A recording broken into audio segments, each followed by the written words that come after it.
Joshua stood at the front of his army, receiving urgent news that the Gibeonites, their allies, were under attack. 5 powerful kings had united their armies, aiming to wipe them out.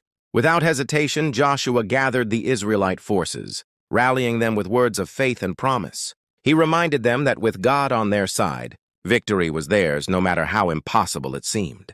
With the battle ahead, they marched through the night, determined to reach their enemies before dawn. As the first rays of sunlight began to break over the hills, the enemy was still unaware of the approaching Israelite army.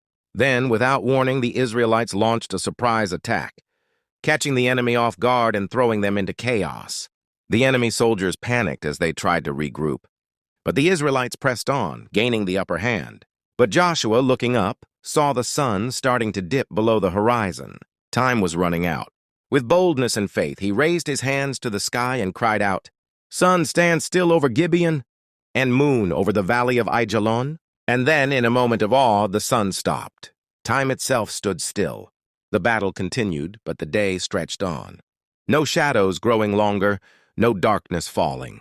The Israelites, empowered by this miraculous sign, fought with renewed strength, pressing forward without the fear of nightfall. The enemy, already in disarray, now found themselves hopeless as time itself turned in Israel's favor. The 5 kings fled into a cave to hide, but Joshua, knowing that the battle was nearly won, ordered the cave sealed, ensuring they would not escape.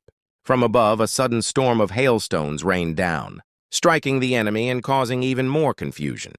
With the sun still in the sky, the Israelites pressed on until the enemy was utterly defeated. Finally, as the battle ended and victory was complete, the sun began to set once more, just as God had allowed time to stand still for his people.